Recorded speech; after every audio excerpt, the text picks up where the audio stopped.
Honorable laureates, excellencies, dear colleagues and dear students, ladies and gentlemen. If we look around the world, we see huge differences in income across countries. In some countries, people are mostly rich, and in other countries, people are mostly poor. And it's not only about money. Living standards in general, access to health and education, the level of corruption, and perception of life satisfaction varies dramatically across countries. Why do these huge differences exist? And why don't they disappear? Why don't countries with ill-functioning institutions simply copy more successful countries, which could provide better living conditions for everyone? It's hard to think about more important questions than this. But these questions are also very hard to answer. Are good societal institutions the result of economic progress? Or is it vice versa, that good institutions cause economic growth? Or is it that good institutions, economic and social progress, develops together, more or less automatically, slowly, but nevertheless? This year's laureates in the economic sciences, Daron Acemoglu, Simon Johnson, and James Robinson, have demonstrated how important societal institutions are for the prosperity of a country. Lack of rule of law and exploitation of the masses are detrimental for growth, but they can prevail for a very long time. The laureates help us understand why this is the case. A key piece of evidence used by the laureates to establish a causal relationship from institutions to prosperity is built on the fact that Europeans, when they colonized large parts of the world many centuries ago, they dramatically changed the institutions, but not in the same way everywhere. In some parts of the world, the purpose was exploitation of the people and expropriation of natural resources.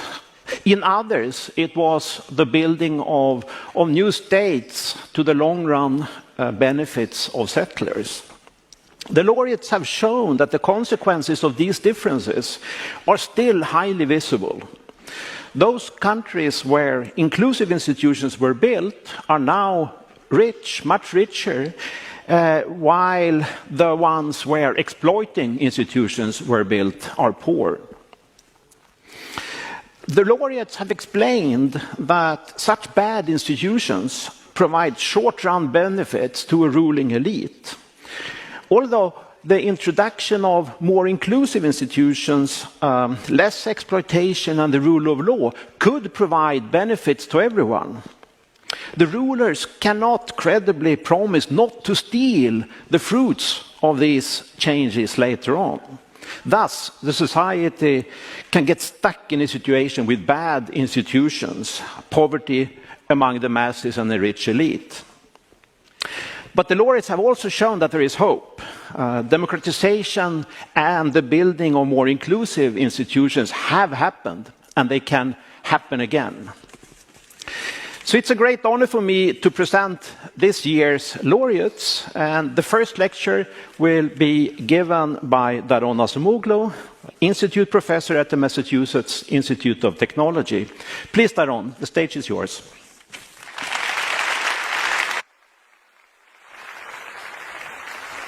Thank you, John. Thank you very much. It's such a great honor to be here to deliver the 2024, one of the 2024 Nobel lectures, in large part because it means we've been awarded the Nobel Prize, which is a fantastic honor. But rather than talk more about my joy about this, let me delve in and talk about institutions, technology, and prosperity. I'm going to take this opportunity to tell you a little bit about how I got interested in those questions, how Simon, Jim, and I approached them, but also provide a framework that I think is useful for thinking not just about history, but about some questions of import today. What drew me to economics can be seen from this picture. Even as a teenager, I became aware that there were huge differences across countries. So, for example, in this map, if you look at the countries that are shown in dark blue, which are the 12 richest countries or 12 richest countries that make up about the top 10% of the distribution by GDP per capita around the world, they are about 63 times as rich as the countries shown in the lightest color. That's a staggering gap in a hyper-connected, globalized world, and it constitutes, to me, one of the most puzzling but one of the most exciting questions of social science.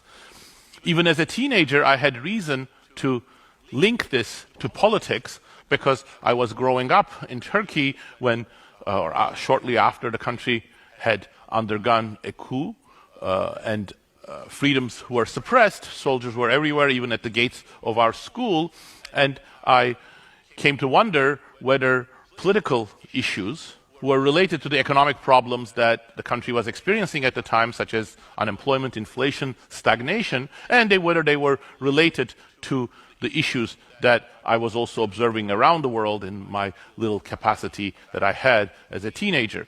So today we would say that those issues are related to institutions, broadly speaking, property rights, laws, regulations, political arrangements that influence the distribution of political power, who has political power, how that can be exercised, and the distribution of economic resources, which shape incentives and opportunities. You can see on the right a huge variation in institutions, however you measure them. Here I'm using the World Bank's index of rule of law, equality before the law, and you can see some countries clustered at the bottom. I'm showing them in purple, and some at the very end showing in green. We call those different institutions extractive and inclusive, just to have a label. Extractive institutions centrally are those that concentrate economic and political power in the hands of a small segment of society without putting much constraints on it, and that enable extraction of resources, tilting of the playing field in favor of those at the expense of others.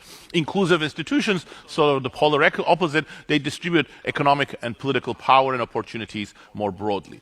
You can see a strong correlation with GDP per capita, but correlation, of course, is not causation. In the parlance of economics, we would say institutions are endogenous. It may well be that, as John said, rich countries demand or can afford better institutions, whatever dimension of it you focus on, or it could be that there are some other omitted factors that are responsible, that influence both prosperity and various dimensions of institutions. These ideas go back a long time.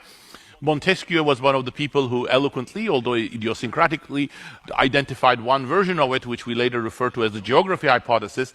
He wrote, "The heat of the climate may be so excessive as to deprive the body of all vigor and strength," and continued, "Slavery is more supportable than the force and vigor of mind necessary for human conduct." From this, Montesquieu concluded that his theory of separation of powers and republican forms, constitutional forms, was applicable to people who lived in cold climates, but not to those in hot climates who deserved and would end up with despotism. So perhaps that's what we're seeing.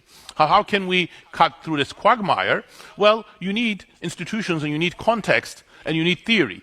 So European colonial history seemed like an ideal lab for us, not just because it's one of the most formative events of the last millennium, but because, as the figure I showed already indicates, and I'll go back to it, the range of institutions you see in the former colonies spans the whole spectrum. So here, the countries that I picked at the bottom and the top, and they're not the only ones, by the way, are all former colonies. So you see this variation in the colonial sample as you see in the whole world. But also, we need a much more specific theory, in fact a two-layered theory, first about how institutions evolve and influence economic outcomes, and secondly about why institutions vary. Why do you see that whole range of differences in the colonial world in terms of various dimensions of institutions? And that's the heart of what, in a more fancy way, econometricians, statisticians, economists would call an instrumental variable strategy, meaning you identify historically a source of variation that you can then exploit to to explore the causal effect of institutions. So let me talk a little bit about that theory. In a schematic form, here is one representation. Political institutions and the distribution of resources are what I call state variables. They come from the past, not in an unchanged form, but they come from the past, and they influence de jure political power and de facto political power. De jure political power allocated by political institutions is, who gets to vote, what are the rights, what are the representation, what are the constraints, and so on. But reality is that a lot of politics is not just about what is written on parchment, but it's about the reality of politics, how you form coalitions, how you influence others, how you use military resources, threats, and so on. Unfortunately, a very real part of institutions in reality. And it's the sum total of de jure power and de facto power coming from who is rich, who is poor, who is enabled, who is empowered, that determines collective decisions. And the collective decisions that we most care about are about institutions. Economic institutions are shaped by this struggle. And the red arrow there is what we're interested in. It's the impact of economic institutions on economic performance, something like aggregates like GDP per capita growth, but also who gets the benefits, the distribution of resources in the future. And also the sum total of de jure and de facto political power also shape the evolution of institutions. Institutions are persistent, but they also change. There is nothing historically stasis about political institutions. When we come to thinking about why was it that big variation existed between countries that were colonized by Europeans, we need a sort of a perspective too, and the way that Simon and Jim and I thought about this is summarized in the schema, but here let me start from the end, ROD, which is the link from current institutions to current performance. That's what we're interested in estimating. Link C, from early institutions to current institutions, is like how do colonial institutions, arrangements, power, and so on affect the organization of these societies today. And link B was the heart of our theory, or one part of the heart of our theory, which is the co-determination of settlements and early institutions. Europeans settled in some places and set up indirect rule or just try to rule with a few people there over a large indigenous population.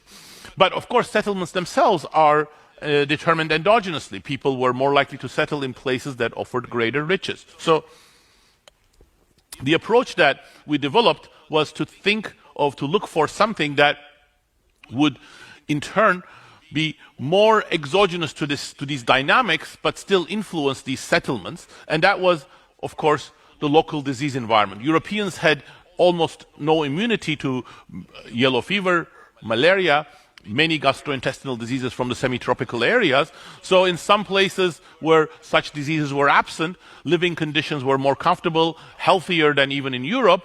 But in some places, Africa, Central America, parts of Asia, Europeans faced staggeringly high mortality rates. So the chain of causation, therefore, is from these local conditions to settlements, co-determining institutions, which in a way that I'm going to explain in a little bit once I provide the framework, then those persisting to some extent to current institutions, and then enabling us to estimate that link D. But the key here is what econometricians we would call exclusion restriction, meaning that this potential settler mortality that Europeans faced at the time was not directly affecting current performance, but it's affecting through these channels. So that's the theory plus data, and in our case that's plausible because the lack of knowledge about germ theory of disease, about these infectious diseases and those immunities, those are long in the past, 100 years ago. So now the main channel is through these things. So of course, a hard part of any empirical project is the data. So once we collected the data, we cleaned it and developed some degree of trust in it. So we looked at a figure like this, which you would call the first stage of this instrumental variable strategy, meaning the relationship between the endogenous variable that we're interested in. Again, I'm using the rule of law, doesn't matter much which index of institutions you use actually, and against the potential settler mortality in the colonial era. Potential here I'm emphasizing because in some places Europeans didn't actually settle, so these are numbers from military expeditions and such so on. And you see a very strong relationship here, which when we first discovered it, this was the eureka moment for us. Oh my God, there is something here. It's actually pretty big. So there is some quite high degree of projection of these current day institutions to long ago settler mortality rates. But our eureka turned into euphoria when we looked at this, which we call the reduced form, meaning this is the relationship between this source of variation, potential settler mortality, and the outcome of interest, GDP per capita today, as a result of these cumulative development process. You see a very strong relationship. Almost 50% of the variation is still projecting on these historical variables. And the exclusion restriction that I mentioned essentially says this is all working through those channels that I highlighted, not through some direct effect of this settler mortality. So put these two together, and this is the bottom line. The horizontal axis is again the rule of law index from the World Bank, and on the on the vertical axis I have GDP per capita. But this is not the correlation that I showed you earlier. It is our estimate of the causal effect of institutions superimposed over this cloud, and it's the causal effect that we estimate through these assumptions and using this combination of theory and data. From the beginning, my interest in economics was in technology, how it's shaped, how it influences growth, including inequality, who benefits from growth. And Simon, Jim, and I realized, of course, one of the major channels via which institutional arrangements mattered was by encouraging or discouraging technology adoption, how inefficiently the economy was organized, and I talk about some of those. But I'm showing two summary measures again as the IV estimate using the same procedure that I described before. Again, these are not correlations, but these estimates superimposed on the data. On the left, I'm using a favorite measure of economists, total factor productivity. Look at those GDP per capita differences, but take out what is due to machinery, investments in physical capital, investments in human capital, what's left the residual. That again projects onto the GDP, onto institutional variables, instrumented, exploiting this exogenous source of variation. And on the right, a different measure that looks at the technology composition of exports. What is the fraction of exports of a country that are in products that are classified as advanced technology products by the Census Bureau? Again, you see a high projection. So whatever is working by co-determining technology, efficiency of production, and GDP per capita. So to think about these, what I'm going to do is now I'm going to present a framework, and the point of this framework is to reinterpret our work, including the colonial context, but also help us think more about institutional change and institutional persistence, but also shed light on some questions of relevant today. For example, how we are going to adapt, benefit, or not benefit from a slew of new technologies we're experiencing in the context of AI. The centerpiece of this is what I'm going to call the Utility Technology Possibilities Frontier, UTPF, and this is going to describe how various social choices determine the distribution of utility income between different groups. And using this framework, I can talk about factors that shift the frontier, more or less efficiency, for example, technology, factors that move us along the frontier, and the role of technologies, especially in shifting the frontier. But also this framework is going to be useful for delineating the causes of institutional persistence and institutional change. So here is what a UTPF would look like in an extremely simple world with just two groups, which I've labeled poor and rich, just for concreteness. You can think of the rich as the colonialists, landowners, capitalists, or poor as indigenous population, peasants, or workers, depending on context. And think of the rich as being initially politically more powerful. The utility of the rich is on the vertical axis, that of the poor on the horizontal axis. So you see the frontier, the downward sloping part of it, which is saying, well, along this frontier, you can either provide more utility, more income to the poor, or more to the rich. So let's get into the details a little bit and think about the moves and shifts and try to illustrate what this actually means. And here I have shown first along the blue frontier a move. there are 2 points there, B and A, and this is the trade-off that I was already hinting at. Point B has higher payoff for the poor and lower payoff for the rich, and A higher payoff for the rich and relatively lower payoff for the poor, as you can see from the projections on the horizontal and the vertical axis. What does this mean? So, for example, point B might be unions are strong, they negotiate high wages, and that leaves less money for the capital owners and perhaps the managers. But then moves along the frontiers are about the balance of power. If your unions weaken, that means less bargaining, lower wages, and profits increase, wages fall, and that is the move along the frontier from point B to A. But in the colonial period, in our work, for example, in Why Nations Fail with Jim, we emphasized a lot blocking of technology, use of inefficient technology. That's about shifts of the frontier, which has quite major consequences for the capacity of the economy to generate economic growth. So the key is the shifts of the institutions as well as the moves along it, and so institutions shifting the frontier. Why would that be?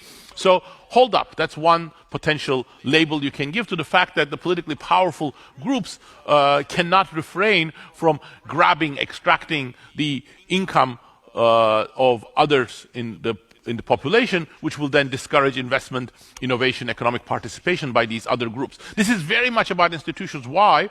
Because when they do such extraction, that's a violation of the property rights of others or taking away opportunities, and it is the political institutions in part that determine whether they can do so or not. Constraints on the exercise of power would generate this sort of hold up and take resources from the others. In a lot of our work, we also thought about state capacity, the ability of the state to achieve its objectives, including enforcing laws and regulations. Extractive institutions also heighten conflict, and in doing so, they often erode or prevent the building up of state capacity. They sometimes lead to the collapse of state capacity. That's another channel via which you can get the kind of shifts from the blue to the red frontier, from the better to the worse frontier. Some of my work recently is thinking about experimentation and the building of collective knowledge. Institutions are particularly important in this context, but I'm not going to have much time to talk about it, but I just paid lip service to it. But I'm going to spend a little bit more time on 2 channels that Jim and I emphasized in our work, which we called economic losers and political losers, which explain how this frontier is useful for thinking about these issues. Economic losers is about the distribution of and efficiency not being separable. They're being co-determined. So imagine we start at point C with the rich elite being powerful and getting a pretty good deal in terms of economics. For example, they control some monopolies. That's inefficient. So you can dismantle the monopolies and the distortions reduce. There's more competition. So you shift from the red to the blue frontier. Or you introduce a new technology. But when you go to the blue frontier, the incomes of those who were previously benefiting from the monopolies, some of the politically most powerful people, will be eroded. New technologies may require new talents, new comparative advantages. It won't be the existing elite that benefit from them. So that might take us to point B, and we don't have the fiscal tools such as lump sum taxes to efficiently distribute these resources back. So if that's the case, from the point of view of the rich elite, you have a move from point C to point B. A good shift, but also losing of your economic rents and economic sources of benefits. And point C compared to point B, and look at the whole vertical projections of these, and you'll see actually the society as a whole gains, but the elite loses out. That's the economic losers mechanism. So the fact that they are going to lose their economic privilege makes them reticent to embrace institutional change or new technologies, or it might even force them sometimes to choose worse institutions when better ones are available. But the problem is not just about fiscal tools. And in fact, the political losers, what we call the political losers mechanism, is, we believe, is more fundamental. So here again, we start at C, the same monopolies, the same bad technology, and better alternatives are available. We shift to the blue frontier, but now the instruments are available, so you don't have to go to point B, you can go to point A. The best of all worlds, both the rich elite and the citizens benefit. But here is the catch. Change economic change begets political change. This is what Jim and I called in Why Nations Fail political creative distraction. Some discontent is created that creates political instability, or even more importantly, the foundation of the political power of the elite may be eroded by economic change. So as a result, you expect the flow, you lose political power, and once you lose political power, the same fiscal tools are now turned against you, so you start traveling from point A to B. So the choice may be between C all the time versus A today versus B tomorrow, and if you expect to lose a lot from your loss of political control, you will be in this political losers situation. You oppose political change because of fear of loss of political control. So we think is very fundamental, and in fact, it's very much interwoven with the theory of economic change, the theory of political change that John mentioned, how democracy emerges sometimes peacefully. It's about the ability of different people to make concessions and arrange the gains from economic interaction. So again, start at point C, but remember that the elite controls institutional power, de jure power, but sometimes the more numerous rest of society may get de facto power. They may solve their collective action problem. They may pose a revolutionary threat. And when that happens, the situation is dire, so you have to make some concessions to stave off that revolution as an elite. So that concession may be moved from point C to point B. The elite still controls de jure power, but that's now a disadvantage because they're making concessions, but everybody understands that those concessions are temporary. The revolutionary threat is here tomorrow, here today, gone tomorrow, and when that threat goes, you will draw back those concessions. So go back from point B to point C.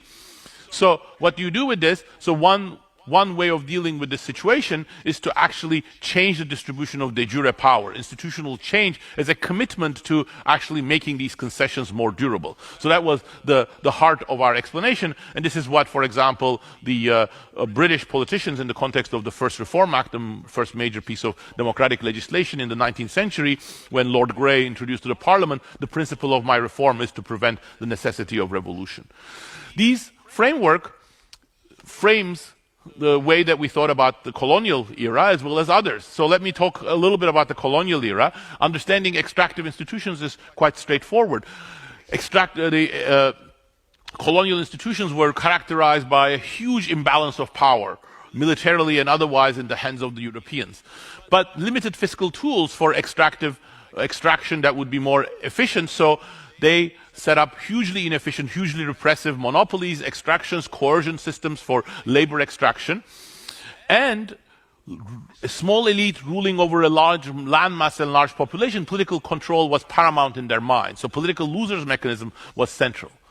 So it's no surprise to us from this framework that you ended up with highly extractive institutions in the colonial era in all of these places which the Europeans tried to control, especially in the places they didn't settle. But why different in the settler colonies? Not because Europeans became with better models of democracy and implemented them, and not because colonial authorities had different designs. In fact, we documented that they tried to do often the same things as they did in the Spanish America, in North America. But it didn't succeed. It didn't succeed because the balance of power was not as skewed. First of all, the settlers could move to other places, the open frontier, in this often relatively empty land compared to the places like the Inca, Aztecs, or India.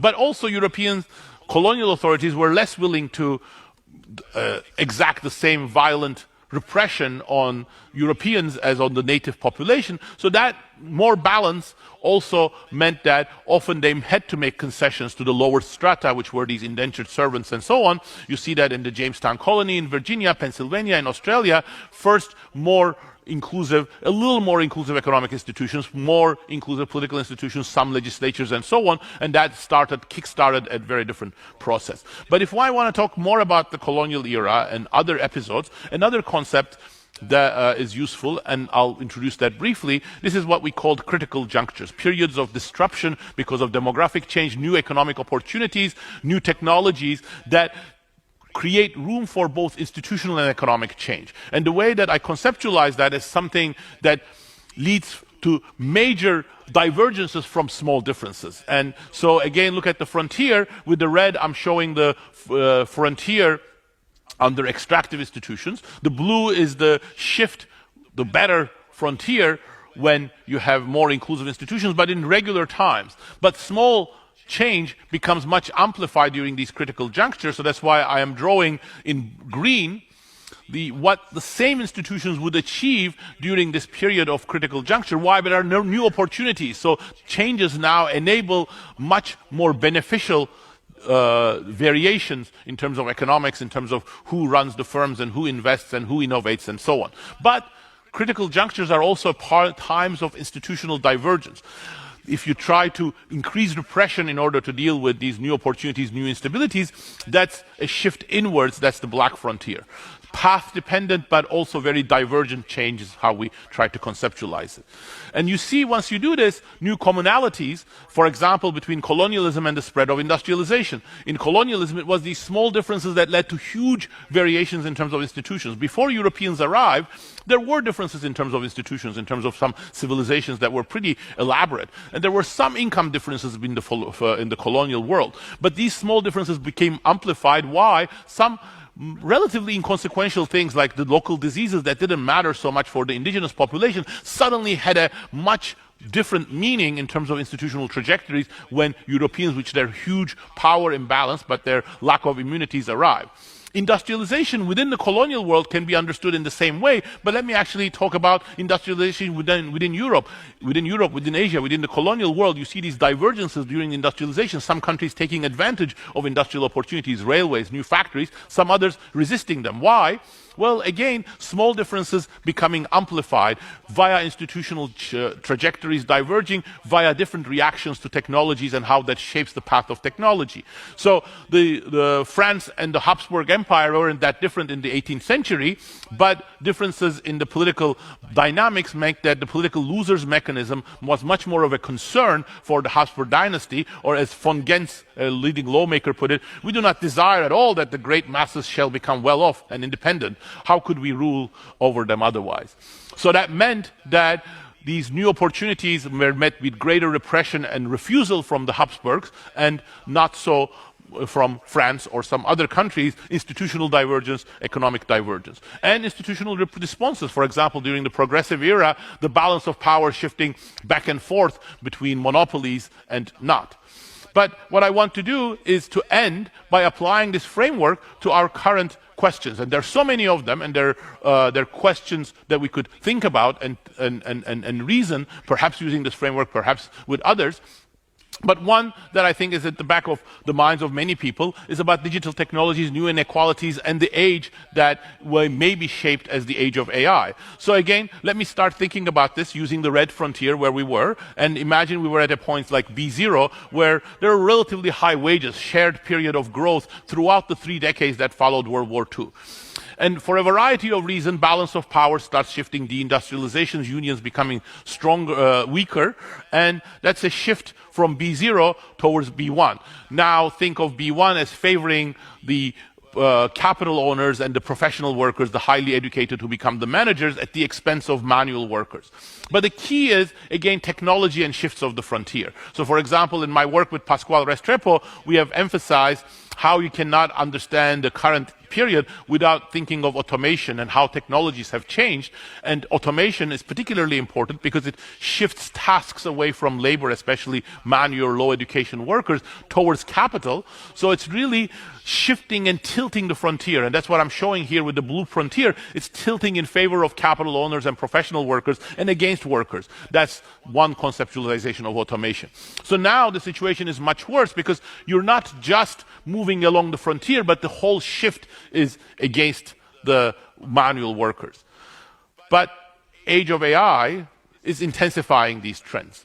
But what I have emphasized in my work, and I firmly believe, and for example, what I have written with Simon Johnson, with Pascual Restrepo, with David Auder, is that AI is a versatile technology. You can use them in many different ways. You can use AI to provide better information to make workers, manual workers, much more productive. That's what we call pro-worker AI. And if you do that, you can go back to something like the black frontier, which provides a chance for building shared prosperity. Wages, utilities, incomes of different segments of population can be high. But the fear is that it can also lead to the green frontier, even more distorted, but also not so favorable. This is what we call excessive automation. This is very bad for workers, but not so good for the capitalists and professional workers either, because when you're doing the excessive automation, you are not benefiting because it's excessive. You're actually losing some of the productivity. It is a good way of controlling labor. It's not a great thing for labor, but it's not so beneficial either. So there are choices that are political as well as technical about how we develop AI and how we use, which is going to be critical, not just for the distribution of resources, but the critical juncture perspective says about the evolution of institutions. If you create different types of technologies and different kinds of distributions of gains, that also has implications about who is going to be empowered and how democracy will function and so on. So in conclusion, I am really excited to be here for many reasons, but one of them is to be able to share what I'm really excited about, which is about political economy and of institutions and technology. And I think the framework, as well as the summary of the work that I provided, was meant to convey not just that enthusiasm, but that once you start looking at the world through these lenses, you see new commonalities. And there are lessons that we can draw from very disparate episodes, such as the spread of industry, colonial period, for the current age. And I think not just these commonalities, but others will be the heart of the political economy of technology and our understanding of the future of institutional divergences and institutions and technology. And I think many people in this room and many people around the world who are really excited about these issues, I think are going to make amazing contributions here. And if we can continue to be part of this journey, Simon, Jim, and I would be amazingly happy. Thank you.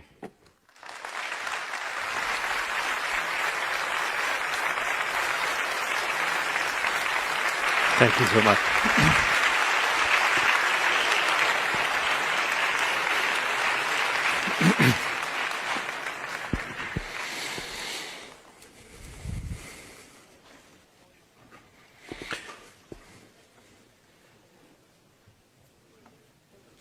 Thank you so much, Daron.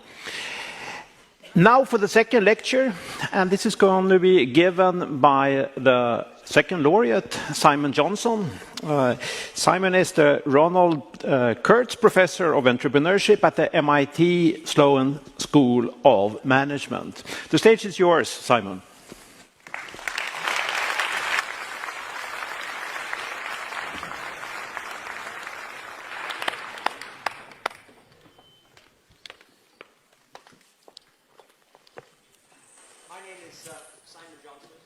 I'm a professor at MIT Sloan School of Management, and my lecture is called Disease Environments, the Mortality of Europeans and the Creation of Institutions in the Colonial Era. If you look at the Korean Peninsula from above at night, this is what you see. There is no light, almost no light visible from North Korea. And that's because, as I think most of you know, North Korea is a very poor country. North Korea is also run by a rather brutal totalitarian regime, raising the question of, are the North Koreans so poor because of the totalitarian regime, or does the causation flow the other way?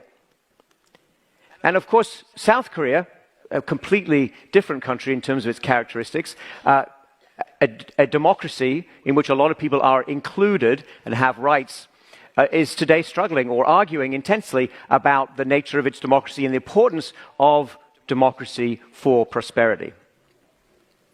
Now, if you take this comparison between a country with quite extractive institutions where a small elite gains all the power and all the wealth, and a country that is much more inclusive, take that idea to the world, you can actually measure, and many people have done this, there are many different indices out there, how countries vary in terms of being either more inclusive or having more extractive institutions. And this is what that map would look like. So the countries have some color coding. There's a variety of experiences out there. And if you take this map and compare it to GDP per capita, so GDP per capita is not a perfect measure, but it's the best measure we have for prosperity, you can see there's a very high correlation between more inclusive institutions and more prosperity.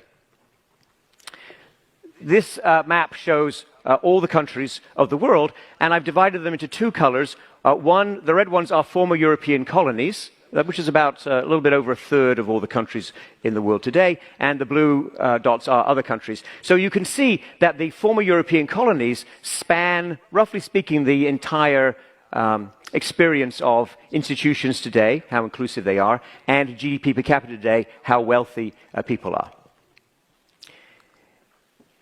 And I am emphasizing European colonies because when we started to think, myself, Doran Acemoglu, Jim Robinson, about the potential ways to think about causation, do institutions cause prosperity or prosperity somehow cause and bring with them institutions? Our attention was drawn to the experience of building European empires. This is a map of the British Empire, actually around the middle of the 19th century, before the so-called scramble for Africa. Subsequently, a lot of Africa would have received this red color. But you can see, just from looking at the map, the broad span of British control, the range of countries that the British managed to run one way or another for a long period of time. And if you know something about the history of these countries, you may immediately realize that some places where the British had control for a long period of time are now really quite prosperous, and other places where the British had control for just as long are now today very poor. And this is not a statement that holds just for the British Empire, although the British Empire is a very interesting, important, and difficult part of this experience, but other empires have similar variation in the outcomes across former colonies.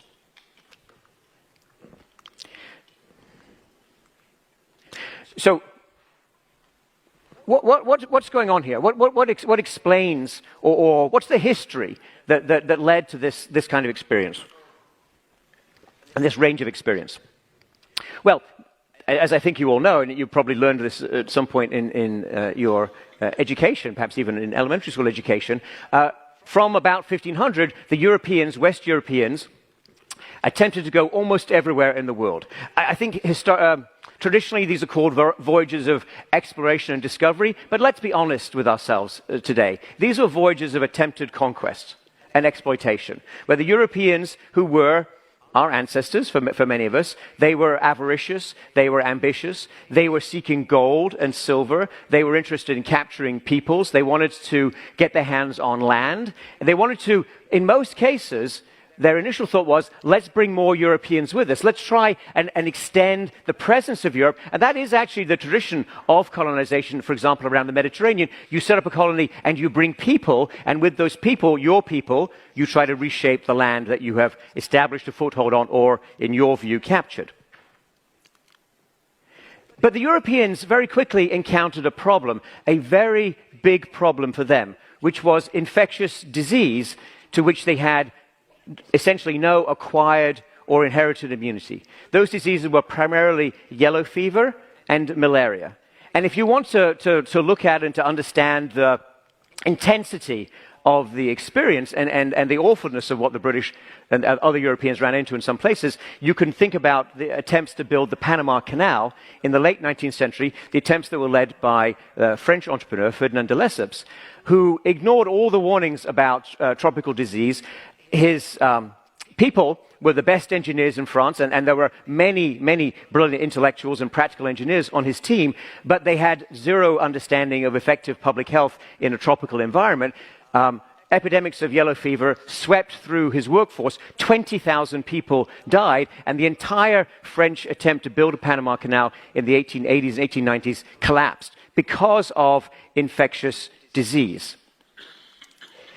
And while the Europeans did not have a functioning theory, or even a particularly useful theory or understanding of these diseases, they did, because of these extremely harsh experiences, very quickly figure out some places were much less healthy to them as Europeans, as potential European settlers, than other places. So we have good data on this from records that were kept by European militaries somewhat in the 18th century and very much in the early 19th century. So this graphic on the right-hand side shows one of the basic sources of data. Now, the classification of diseases is not correct. That's not what modern medical people would use. But they did understand when people died of disease in different places, and they did measure that, they did communicate that, and potential settlers understood that. So if you send 1,000 young male Europeans around the world in roughly 1800, a year for which we have very good data, we know that if you sent that group of people to West Africa, 500 of them would die in the first year. Half the people you sent would die. And the second year, you would have an equally high rate of mortality. If you sent the same 1,000 people to the West Indies or India, the mortality rates were still high, but they were much less dramatic than the West Africa. It would be between 40 to 70 in India, 85 to 130 is what the data say for the West Indies. If the same 1,000 people went to North America, Northern United States or Canada, for example, the death rate per annum for those people would be about 15 per 1,000. And that's roughly speaking the same death rate as for people like them who stayed behind in Britain and France. And again, the military records show us similar data for similar people across these very different places. So, if we wanted to sort of summarize this data and summarize what the Europeans understood in this period, we could divide the disease environments that they faced into three groups. One was extremely high, more than 7 times what the Europeans faced. One was pretty high, so if you go to these places, you're 2 to 4 times as likely to die as if you stay in Europe. And one was quite low and really very similar to Europe. And ask yourself the question, if you're being pitched on some potential colonial adventure and you have these data and you're aware of this experience, to which of these places would draw your attention? Where would you like to move? Where would you like to take your family?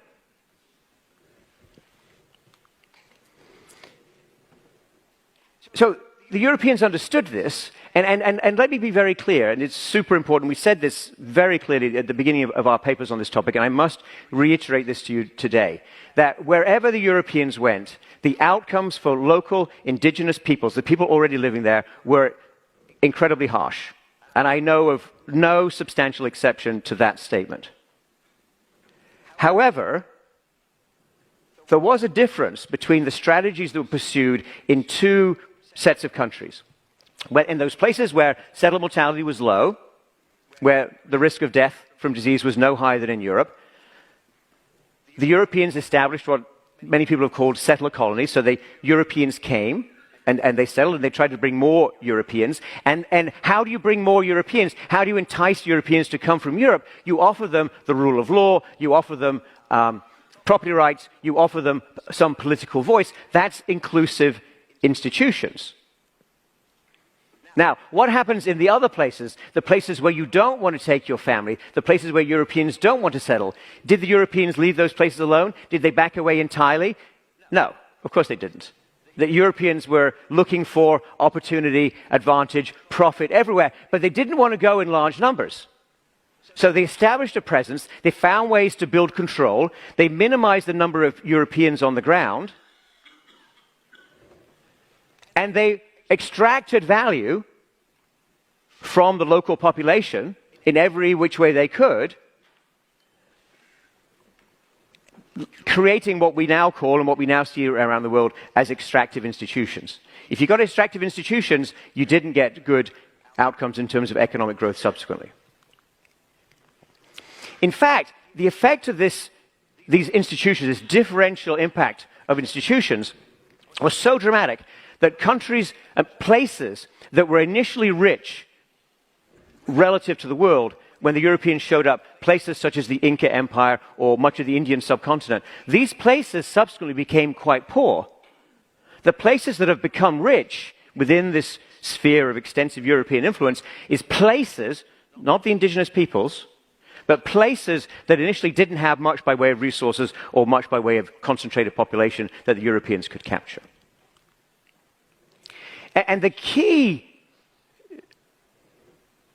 driver of the massive differential in income per capita today is whether or not you industrialized early among the former European colonies, and that's primarily about whether you had inclusive enough institutions. This graph shows the USA, UK, India, and China, their share of world manufacturing. And you can see that when the Industrial Revolution starts, at the end of the 18th century, the United States is nothing in terms of industrial production. India actually had very substantial and very impressive, high-quality industrial production. But in the 19th century, as the modern tools of industry spread, it's the Americans who were able to take advantage of that. In fact, by the 1890s, the US is the largest industrial power in the world. And look at what happens to India, losing its share steadily, unable to industrialize because of the institutions that have been imposed and run by and taken over by the British. So if you look at the data today, you can see a very robust pattern. It really doesn't matter. There's lots of different measures of institutions. You can pick and choose. You can run this exercise for yourself at home. Many people have run these regressions over the past 25 years, and we should do more of that. It doesn't matter which measure you take. Lower settler mortality, the places that had that lower initial mortality for Europeans, have more inclusive present-day institutions.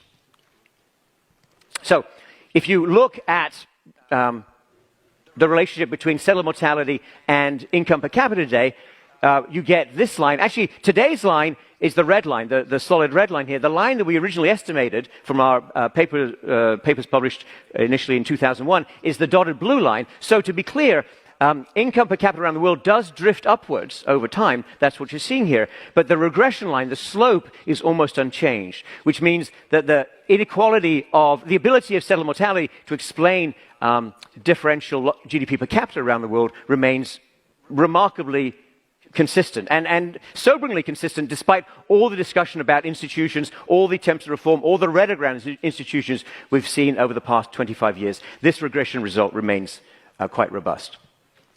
But while this might be an interesting result for you, I think and I hope it should also raise a question, which is, you know, if this is so obvious, if this has been with us for so long, if extractive institutions are so painful, why do they last? Why don't countries and peoples find their way out of it?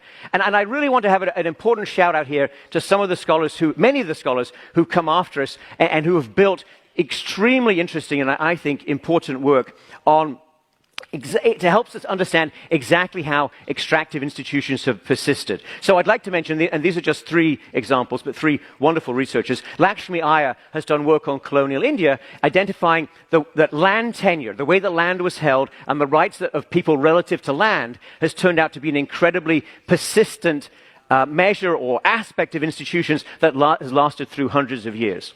Melissa Dell has found, in the case of Peru and also Java in modern Indonesia, it's the way in which labor was used and forced labor schemes imposed by the Europeans that have had these long-lasting effects and that have proved difficult to shake off. All those legacies remain with us.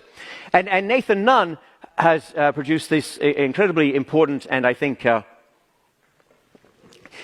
massively consequential work that we should all study and understand and think about the full consequences of the slave trade. The slave trade that was created by Europeans, it was run by Europeans across the Atlantic. The slaves were brought across South America to the West Indies and to North America. And the consequence of this slavery remains with us, both in the countries where the slaves came from and in the countries where the slaves arrived.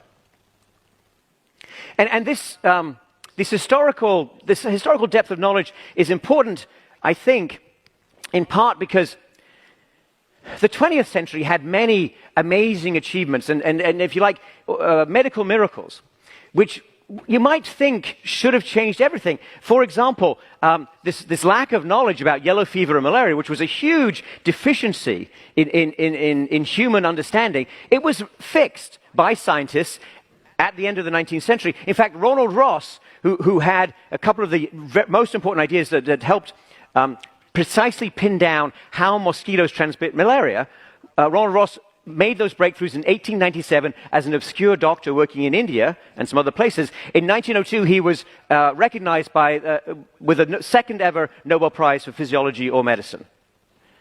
And by the 1920s, this is a cartoon that shows an enormous, mosquitoes are not actually this big, an enormous mosquito dropping malaria bombs and yellow fever on people. There was a broad understanding that this is how these important infectious diseases were spread.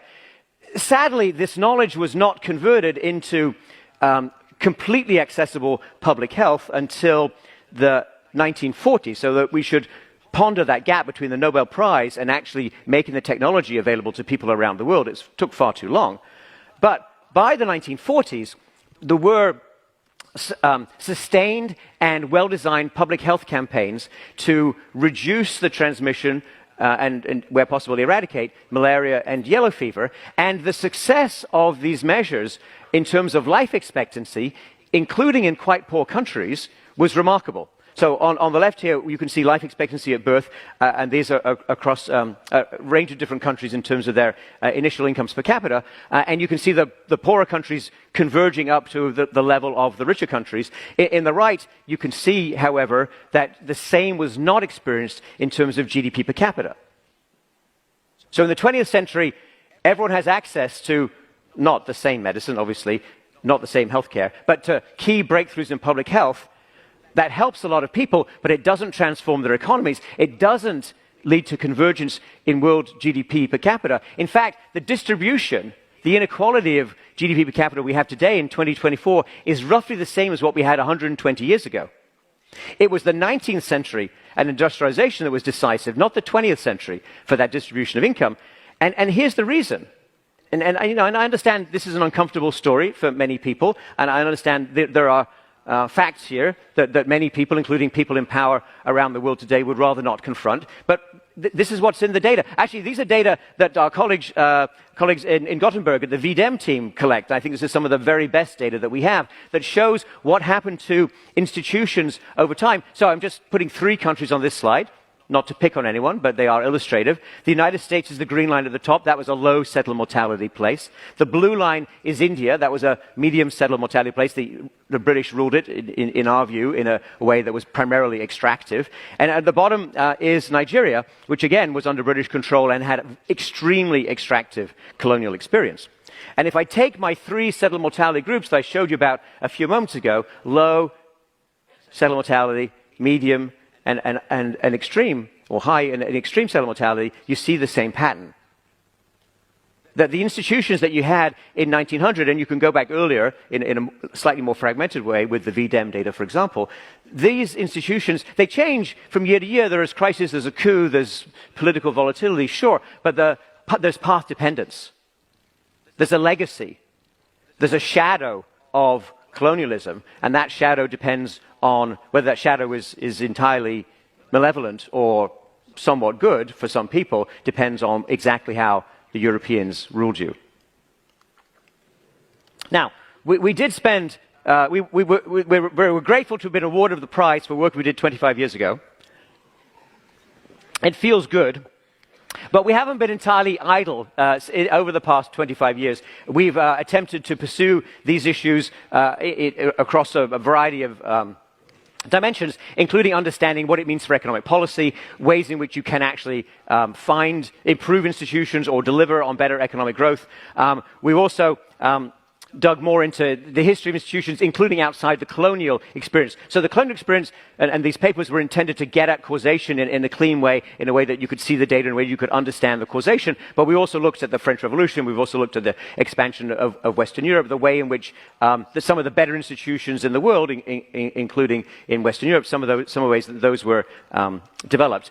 And we've also spent a lot of time on the United States, because if you took our papers seriously, and I'm glad that some people did, the United States looks pretty good. But of course, the United States modern experience is far from, let's say, good for everyone, and it's far from good in every year. So we've had a major financial crisis, we've had a slowdown in productivity growth, we've had a repeated struggle to benefit from and continue to invest in science. And if I could just put these points together in my last 9 minutes, in summary form for you, and in a way that hopefully is forward-looking, in a way that hopefully drives research agendas, either supporting us or, go for it, knock holes in our research agenda and our propositions. A lot of people have built their careers on that too, and I wish them well. In summary, if I summarize the history of the entire experience, it would go like this. With a few dozen small wooden ships, some Europeans conquered the world and shaped modern institutions to do what they wanted to do. When industry advanced in the 1800s, and of course the ships became a lot larger, The structure of European empires determined today's global division of labor, or if you prefer a blunter version of that, whether you live in a country that makes computer chips and software, or a country that primarily exists by sewing other people's clothes, that comes directly out of the 19th century industrialization experience and where you sat relative to inclusive and extractive institutions in that moment. But today, of course, technology has changed even more, and we have machines, and we have ships, and we have processes that dwarf anything that we've seen in history. And you might think that if you have strong institutions, you're all set. Because after all, you're well positioned to invent new technology, you can hopefully create more good jobs, and actually, if you're a really powerful country, or a collection of countries like the European Union, you have a seat at the table to set the global rules, for example, for trade, or for capital flows, or for migration, or for anything else that you think matters. But there is an important caveat that looms large over us, particularly in this age of the emerging artificial intelligence, AI, which is being recognized this week with the Chemistry Prize and the Physics Prize entirely appropriately, because these are fundamental and massive transformations of technology. But new technology does not necessarily benefit everyone. Technology actually, over history, and this is a topic that Dron Asimov and I wrote a book on recently, we reviewed 1,000 years of history. We read the history so you don't have to for 1,000 years. You can easily find inventions, and the cotton gin would be one of the most awful, which actually helped a few people, those were white slave owners in the southern United States, but primarily made it easier and cheaper to expand slave plantations across what we now call the Deep South. This is a technology that was made even more valuable by industrialization, because now you could sell a lot more cotton to Britain for turning into shirts in Manchester. Now, we have had some good experiences, including experiences that centered around automation. Henry Ford automated production of assembly of cars. He brought electricity to the production line, which was a really fundamental transformation. And he created a lot of new tasks for humans to do. A lot of those tasks required expertise. But it's that second piece that I want you to focus on. Because if you just have automation without new tasks for humans, what you're going to get is a lot of unemployment, a lot of de-skilling, a lot of people being pushed down to the lower end of the labor market. And the fear that we have, this is work that Dron Asimoglu, David Order, and I do at MIT, the fear that we have is that we are already in a phase of excessive automation where we do a lot of automation, we replace people with machines and algorithms, but we don't create enough new tasks that require skills. And if that's your focus, and if that's now powered by AI, and the machines and the algorithms become so much more potent,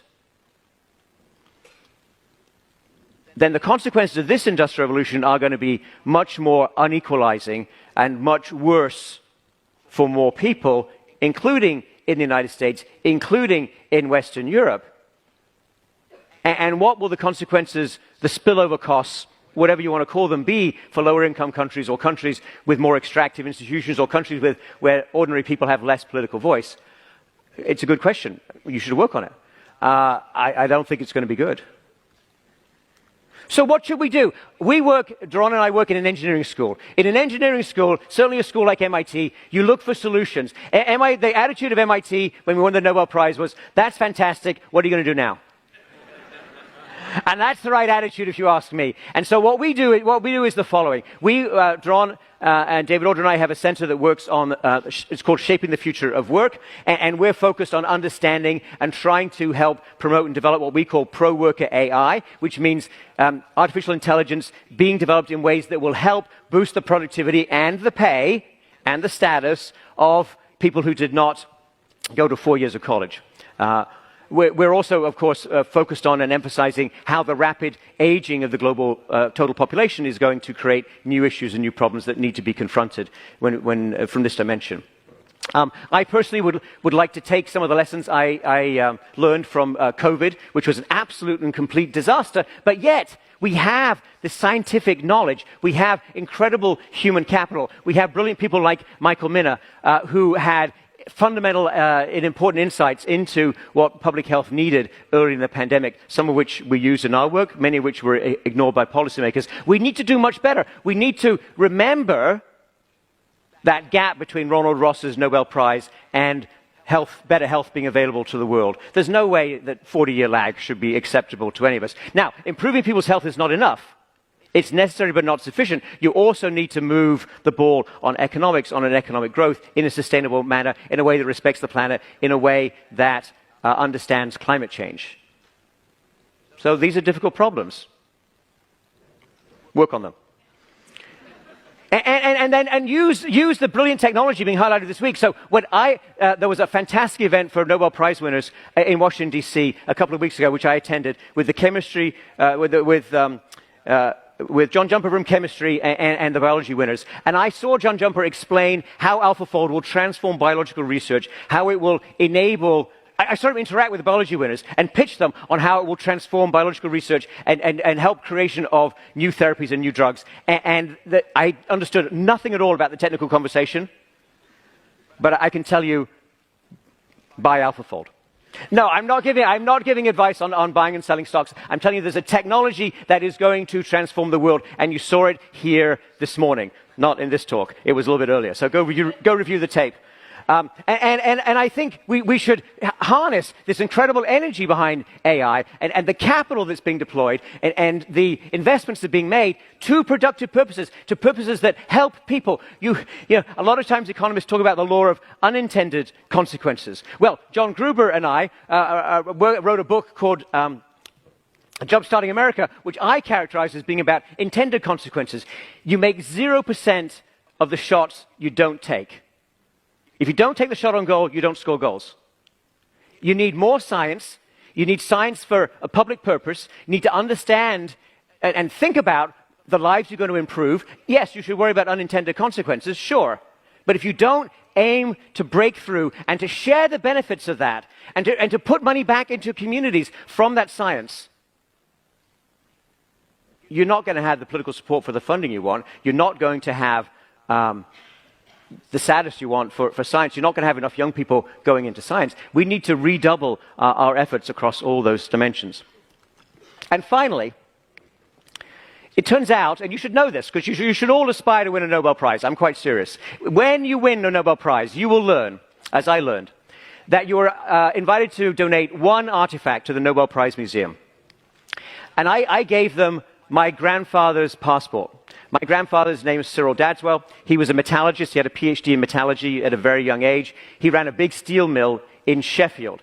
And in May 1942, he received a passport, and actually the same day he got a visa, this picture is his visa to the United States, to lead what was called the British Armour Mission. And my father, Ian Johnson, who is watching today, and I have thought a lot about this experience and the documents, including what's in the historical record.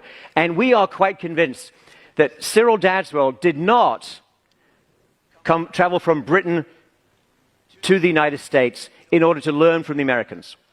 He came to the United States to teach the Americans what the British had learned from 3 years of fighting, so the Americans could apply that because they'd only just entered the war in December 1941. And to me, that's the moment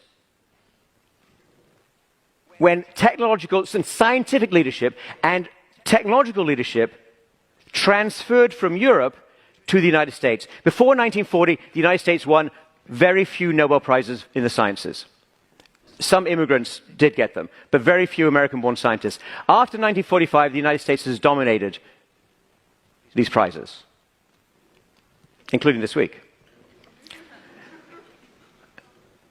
But with that great power of invention and that power over the creation of technology and that power to shape the direction of technology comes responsibility. And I think that responsibility rests with me as an American, with MIT as a leading American institution, with all of us here in this room and watching this lecture to ask the question, what are we inventing? Why are we inventing it? Whose lives are we improving? How does this lead to shared, sustained prosperity around the world? Cyril Dadswell died when I was 2 weeks old. And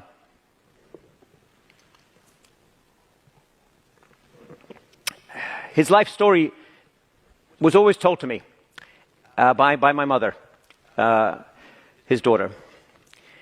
And I am incredibly grateful to be standing here today and to have had your attention and to have had the opportunity to at least attempt with Duran and with Jim to highlight for you some of what has mattered in history, some of what has helped people, some of what has hurt people. And none of this was ever intended as a passive knowledge acquisition exercise. We want you to have some tools, some ideas, some inspiration to go change the world in a better direction. Thank you very much.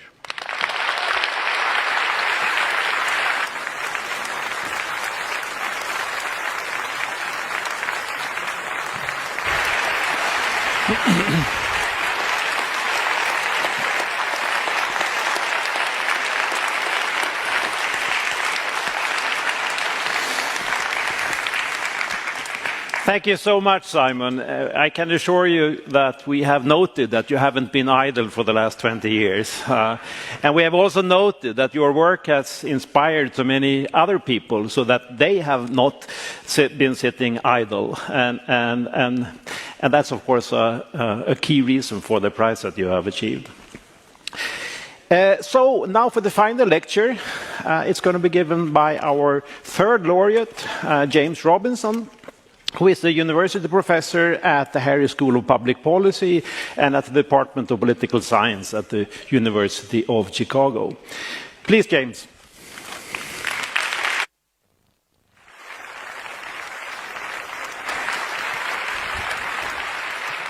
Okay.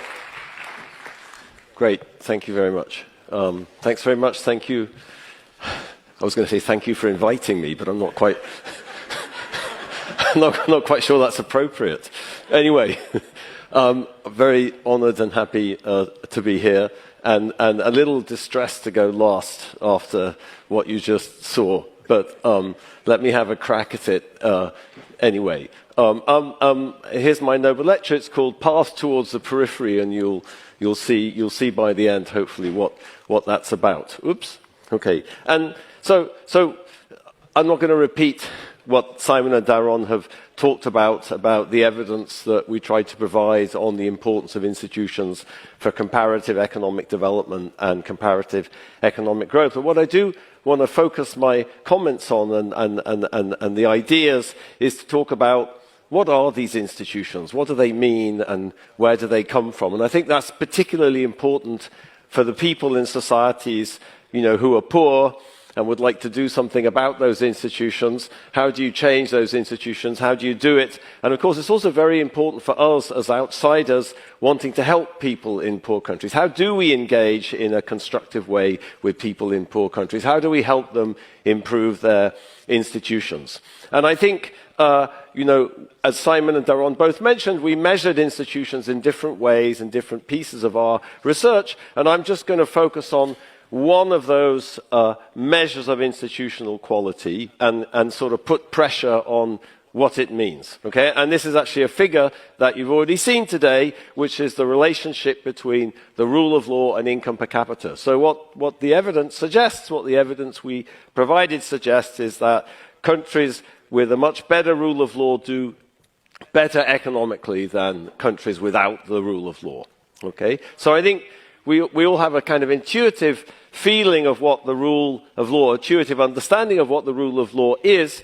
But what I want to start by saying is, actually, in my personal experience, there's different ways in which the rule of law can fail. And there's different reasons why the rule of law fails. And that turns out to be very important. Okay? And let me give you two examples of that. I could do this with property rights, I could do it with other measures of economic institutions, but let me just focus on one to be concrete.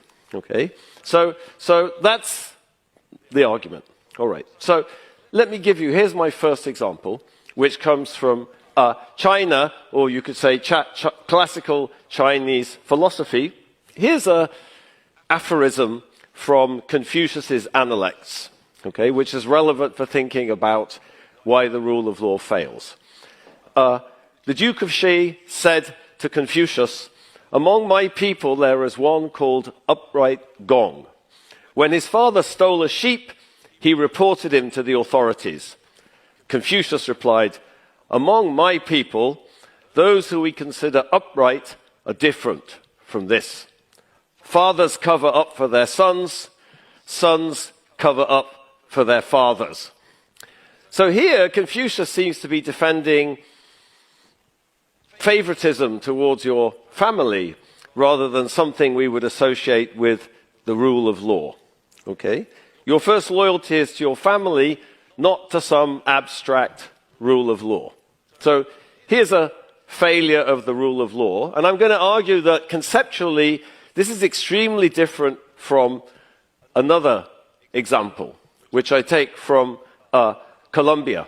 So on the right, the map of Colombia, there's a black line around, whoops, that didn't work. Okay. I'm coming. There's a black line around that region on the right in eastern Colombia. That's the Los Llanos, it's the plains that run down to the Orinoco River. And that black line is an area called La Antillanora. So it's low-lying, it's lots of rain, water, very productive, great for tropical palm, biofuels, etc. So in the last 15 years, there's been a huge land grab in eastern Colombia over this land in the Antillanora. Okay? And how has that land grab taken place? Well, different ways, but here's one example. A law firm called Brigada Norrutia basically facilitated the expropriation of the land, violating many laws in Colombia which govern the allocation of frontier land by creating shell companies. So Rio Paila Castilla, that's a very big Colombian firm. They make sugar. They created lots of shell companies with the help of this law firm to game the laws in order to acquire enormous amounts of land in the Antillanora. So Rio Paila Castilla ended up with 42,000 hectares of land in a part of Colombia where land is supposed to be available for poor people, basically, to become farmers to distribute in the frontier. So one of the lawyers, this became a scandal in Colombia, and one of the lawyers appeared on the most popular radio station in Colombia in the morning and was asked by a journalist, do you have to stretch the law? Do you have to stretch the law, you know, so you could keep the land? And the lawyer replied, the law is here to be interpreted. Here, in Colombia, they are not white or black. Okay? So this seems to be a violation of the rule of law, and I'm going to argue there's something very different conceptually from my story about Confucius, and there's a general lesson there about the nature of poor, you could say, or institutions that don't promote economic development. Okay? And I'm going to use a particular terminology to talk about this that Daron said I shouldn't, but I'm going to do it anyway, which is, I think there's something conceptually different between this Chinese case and the Colombian case. There's some principle involved in the Chinese case. There's some kind of what I'm going to call, in the language of economists, a kind of normative principle.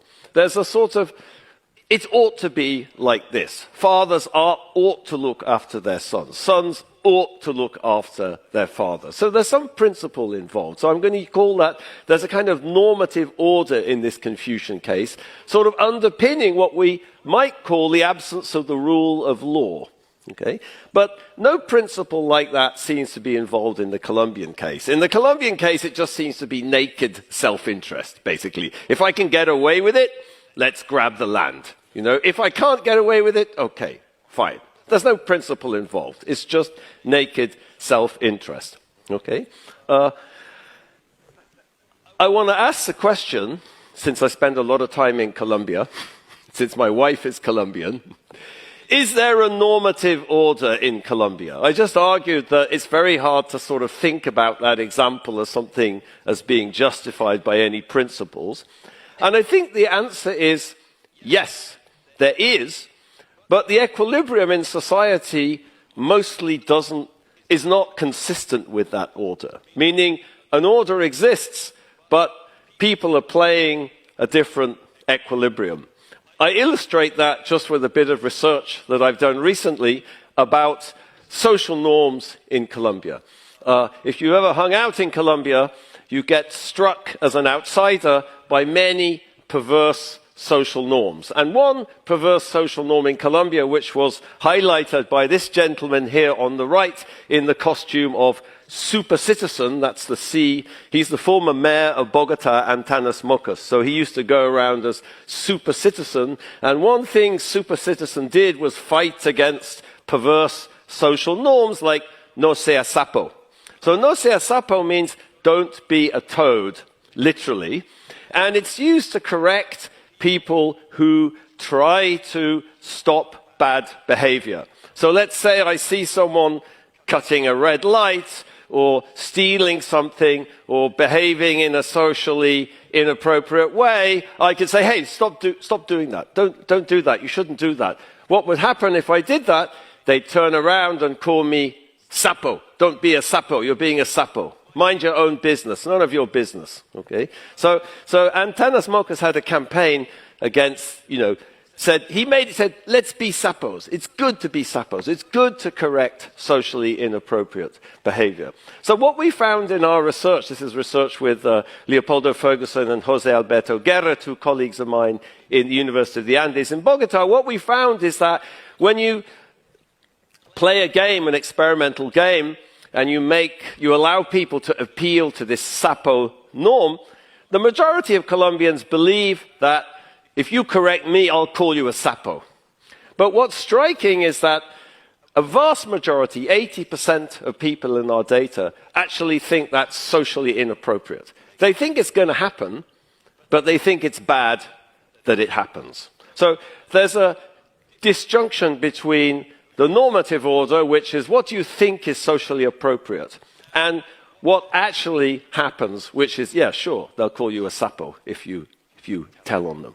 Okay, so yeah, there is a normative order in Colombia. It's just that the equilibrium is different. Okay, so let me talk a little bit about this normative order, and I gave you the feeling of that in the Chinese case. Where does that come from? Like, how come the Chinese have those principles and we don't in kind of hyper individualistic Western society? Well, that could be because the Chinese order stems from a different way of thinking about people and society and people's place in society. So a kind of very standard idea about Chinese, what I'll use another fancy word here, which is ontology, which is a part of metaphysics, is about what there is in society, okay, what exists, okay?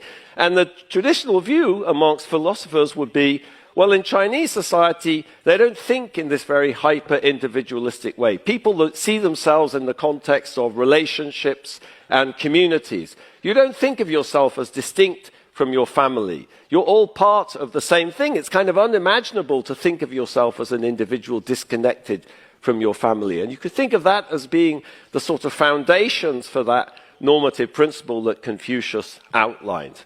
Now, going back to the regression and going back to the data, you might think, okay, there's a lack of rule of law in that context. Couldn't that be bad for the economy? And I think the answer, and that's what our research shows, is yes, it could be bad. It could be bad.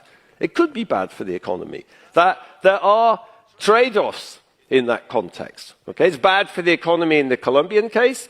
It's bad for the economy in the Chinese case. So there are trade-offs. But of course, underneath it, there's a very different idea of what's creating that trade-off. And a lot of my work in Africa in the last 25 years, I think you can think of it through this lens of trade-offs, trying to understand institutional equilibria in African society, trying to understand the political, the cultural underpinnings of equilibria. Why are African countries poor? What could you do to improve these institutions? What's the logic of these institutions? I think in many cases, when I step back and think about that, there are these trade-offs. Okay, so let me give you one example of a trade-off from the work that I did in the Democratic Republic of Congo with Sarah Lowe's, Nathan Nunn, and John Weigel. We studied the Kuba Kingdom. Okay, so the Kuba Kingdom was a pre-colonial state which emerged in the 1620s. It was created by a political entrepreneur called King Siam. And I want to talk about the trade-off in the institution he created as a way of thinking about why Africa might be poor in many ways. Okay, but to do that, I need to tell you a little bit about African society. Okay, I use this complicated word ontology. Here's a philosopher talking about the ontology of African society. So Placide Tempels was a Belgian cleric who's probably the first Westerner who really thought seriously about the way Africans think about the world and tried to understand from their perspective, how does the world look and in what sense is that different from the way the world looks to us? So here's Temples, he says, the concept of separate beings which find themselves side by side, entirely independent of one another, is foreign to Bantu thought. Why does he say Bantu? Well, he worked in Southern Democratic Republic of Congo amongst the Luba people, so he was thinking about people who use Bantu languages, who have kind of cultural elements in common, which comes from this historical Bantu expansion in Africa. Okay?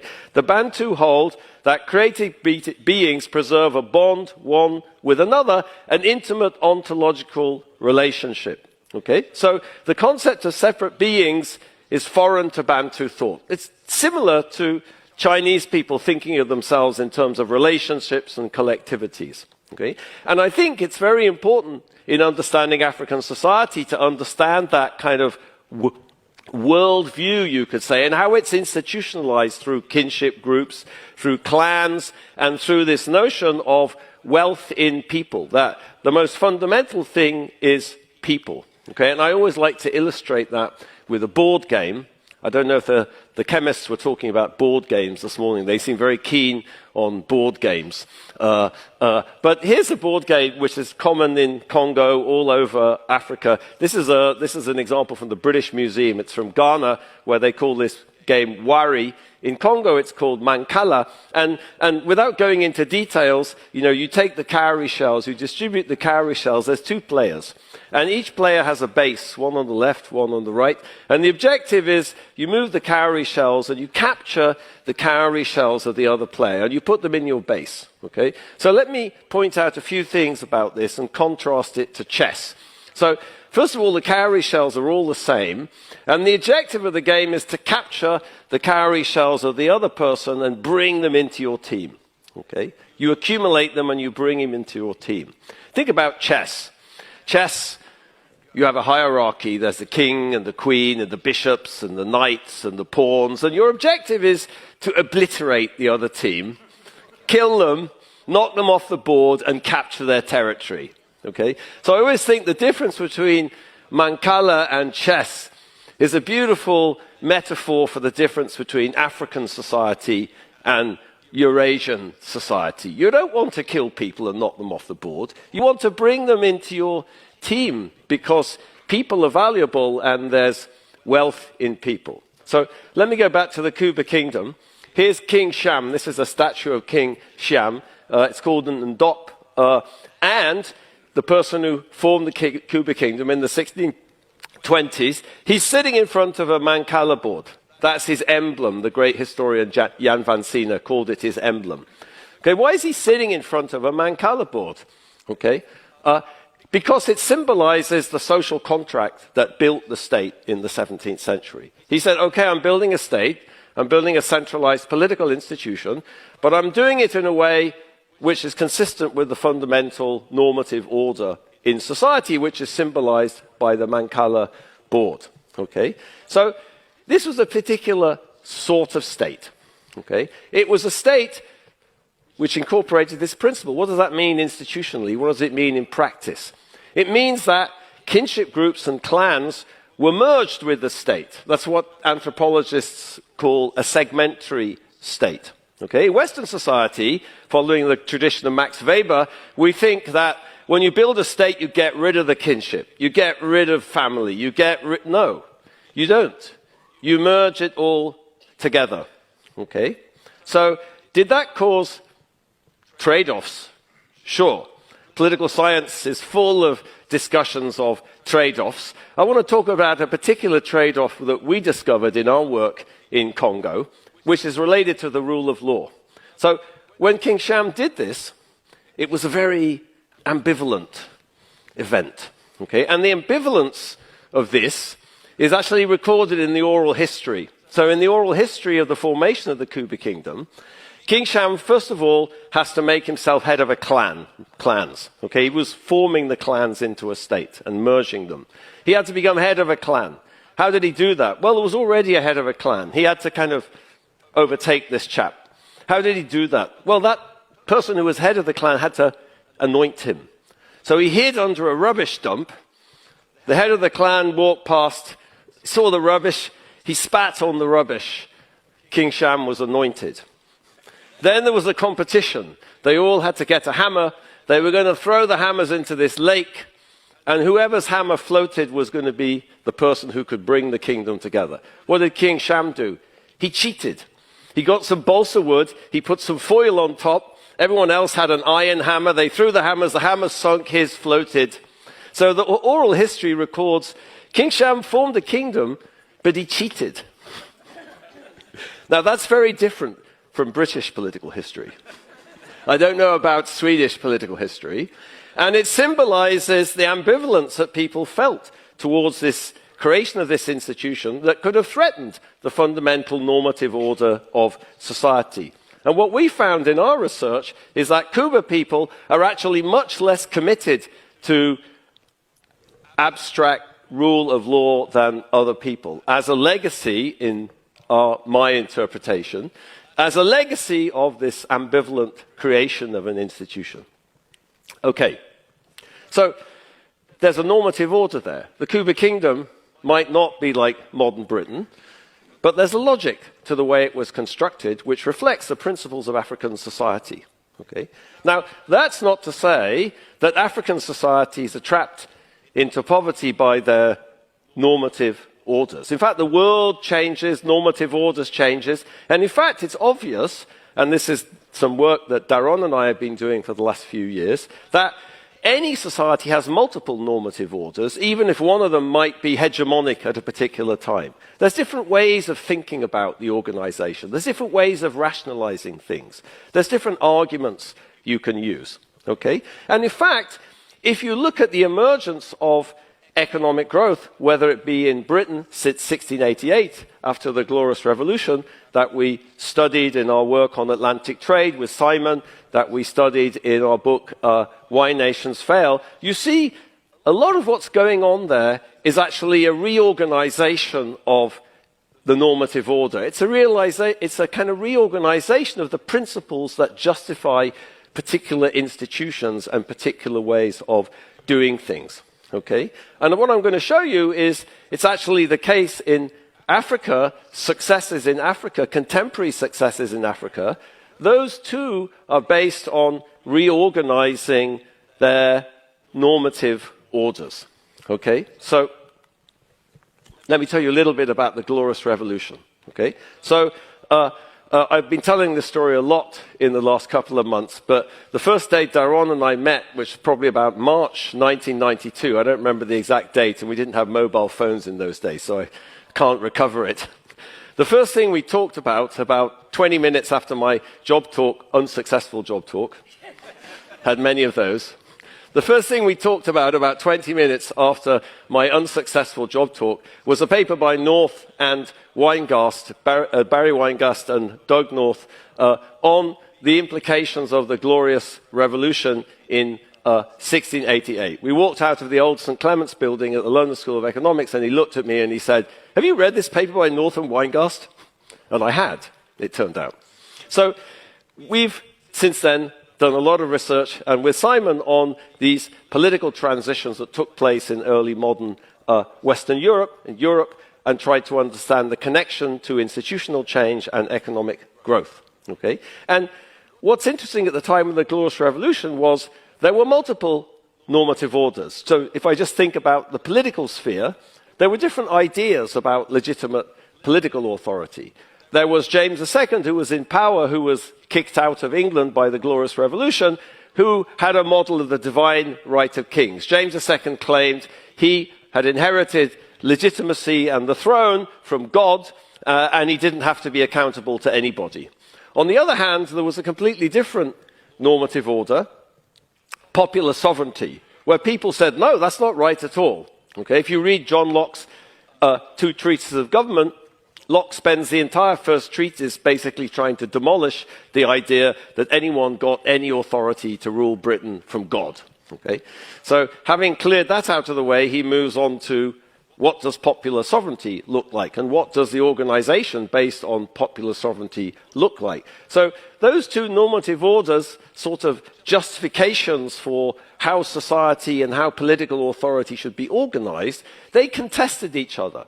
They fought. There was a civil war. There was a revolution, and popular sovereignty won. James II disappeared to France, and William of Orange became King of England. Okay? Now, when you look at that, it was a political conflict, but it happened in a very specific cultural context. There was a reorganization of society. It was highly innovative, but it was justified as simply recreating the great myth of, British liberty or English liberty, okay? So the Bill of Rights, which was passed the year after the Glorious Revolution, states, whereas the late King James II did endeavor to subvert and extirpate the laws and liberties of this kingdom. Okay, so nothing original was happening, nothing innovative, just restoring the traditions of the British people. Okay? And what I want to emphasize about that is the way in which this conflict took part using the sort of tools or the cultural tools that people had in Britain. The parts of the normative order. Sure, they reinvented it, but they had to justify it with the concepts at hand.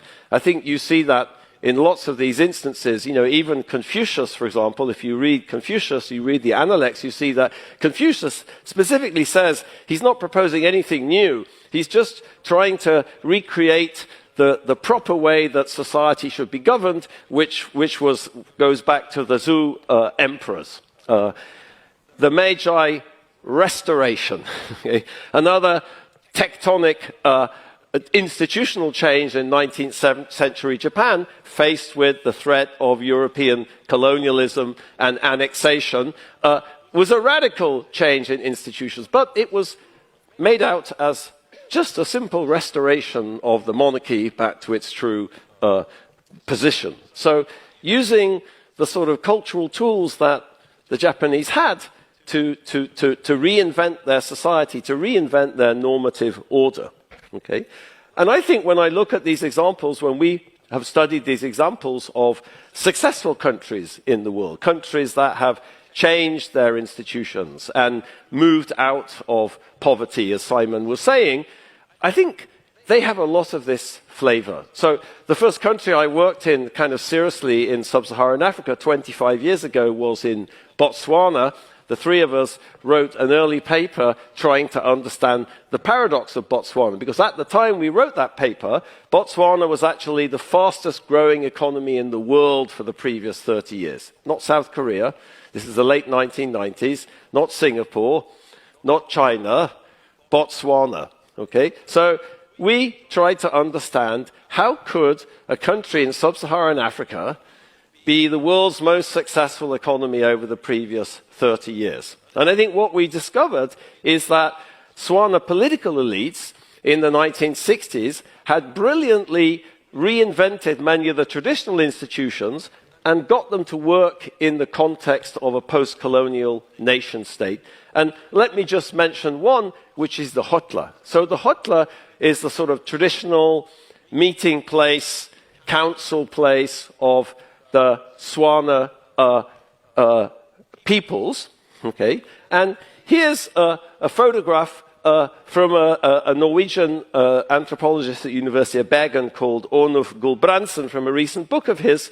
And here's a meeting of the Hotla today. So this is a traditional institution. We have observations of the functioning of the Hotla back in the 1820s and 1830s from early missionaries. And it was the place where people, adult males, everybody today, meets to question, officials question the chief, to demand accountability, to deliberate, to try to understand what's going on. So the genius of post-colonial political elites was to take this thing and embed it in the modern state.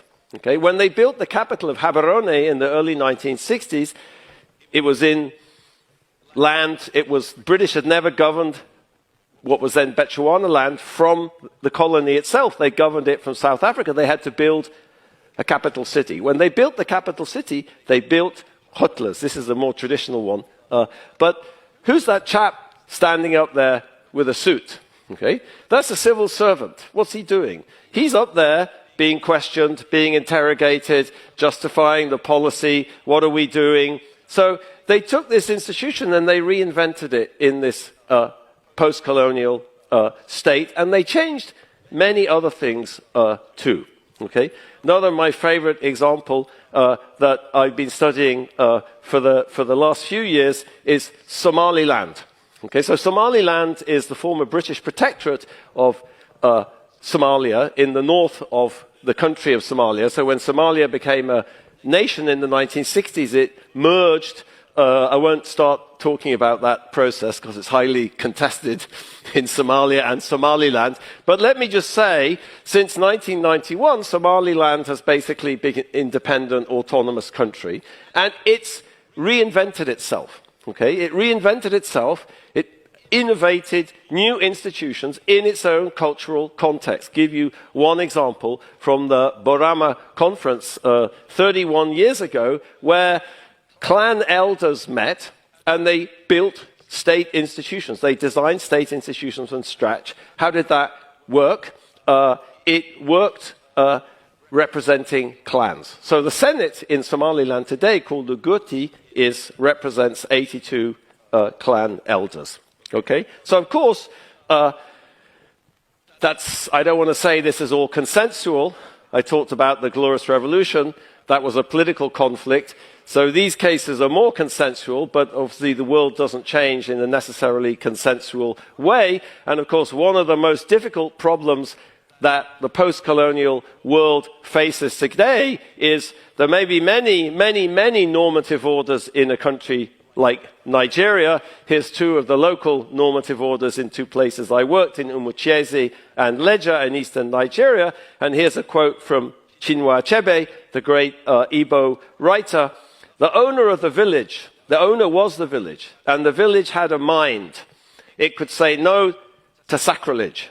That's the normative order.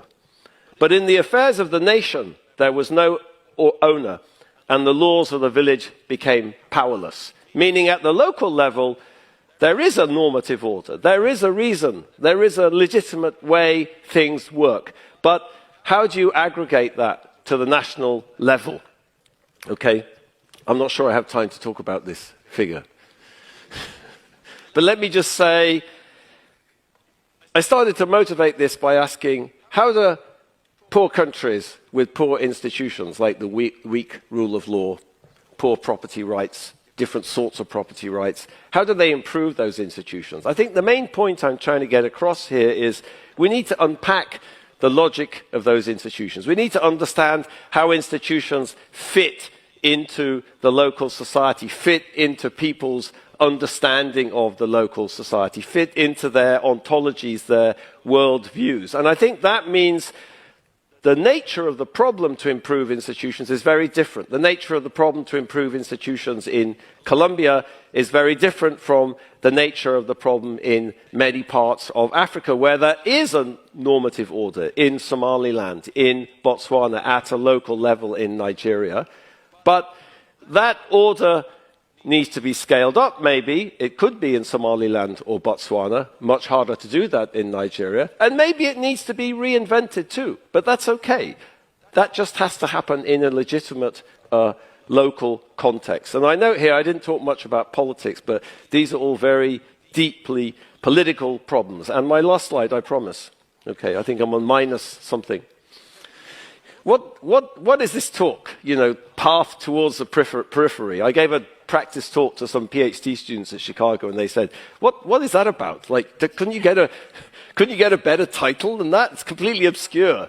Okay, but there's a point to the title. Okay, and the point is, that's my own intellectual journey for the last 32 years.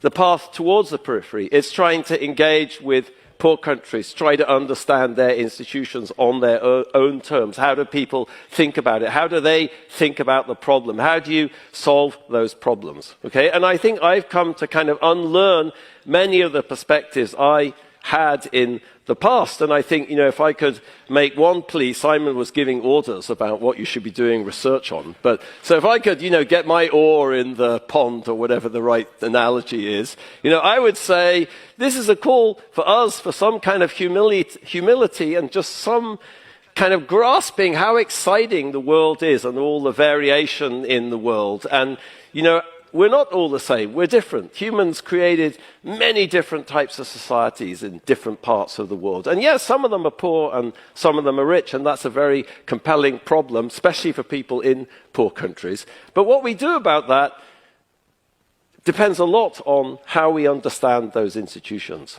So, that's it. Sorry.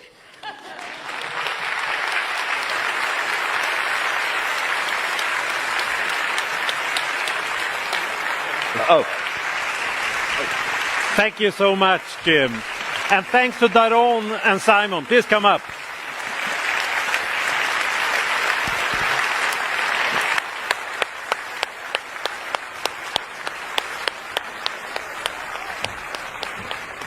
Just here in the front. Come.